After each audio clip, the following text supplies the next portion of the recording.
ஒரு காட்டில வந்து பார்த்தீங்கன்னா, ஒரு சிங்கம் வந்து பசியோட இருக்கு. அப்ப பார்த்தீங்கன்னா, அங்க ஒரு மனுஷன் வரான். அந்த மனுஷன பார்த்தோன்னே, இந்த சிங்கம் வந்து வேகமா போய் துரத்த ஆரம்பிச்சுருது. துரத்தவுடனே விறுவிறுன்னு அந்த மனுஷன் வந்து எங்க போறான் பார்த்தீங்கன்னா, ஒரு மரத்தில வந்து ஏறிறான். ஏறிட்டு பார்த்தீங்கன்னா, அந்த மரத்தில வந்து ஒரு குரங்கு வந்து இருக்கு. அந்த குரங்கு என்ன சொல்லுதுன்னு பார்த்தீங்கன்னா, "ஒண்ணும் பயப்படாதீங்க." அந்த சிங்கத்துக்கு வந்து என்ன செய்யாதுன்னா, "மரம் ஏற தெரியாது.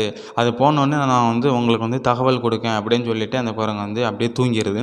தூங்குன பார்த்தீங்கன்னு வச்சுக்கோங்களேன், அந்த மனுஷன பார்க்கு சிங்கம். சிங்கம் பார்த்துட்டு என்ன சொல்லுதுன்னா, "அந்த குரங்க வந்து தள்ளி விட்டுரு. நான் உன்னைய வந்து விட்டுர்றேன்." அப்படின்னு அந்த சிங்கம் சொல்லுது. அது உடனே பார்த்தீங்கன்னா, அந்த மனுஷன் வந்து என்ன செய்தான்னா, அந்த குரங்க வந்து கீழ தள்ளி விட்டுருதாம். கீழ தள்ளி விட்டோனே அந்த குரங்க பார்த்து சிங்கம் சொல்லுது, "பாத்தியா எப்படி மனிதன் வந்து நன்றி கெட்டவனா இருக்கான். நீ வந்து அவனுக்கு உதவி செய்யணும்னு நெனச்ச. ஆனா அவன் வந்து உனக்கு கெடுதல் தான் செஞ்சிருக்கான்." அப்படின்னு சொல்லிருது. "நீ போயிட்டு அந்த மனுஷன வந்து கீழ தள்ளி விடு." அப்படின்னு அந்த குரங்க பார்த்து அந்த சிங்கம் சொல்லுது. சிங்கம் சொன்னோனே அந்த குரங்கு வந்து மேல போயிருது. மேல போயிட்டு அந்த குரங்கு வந்து அந்த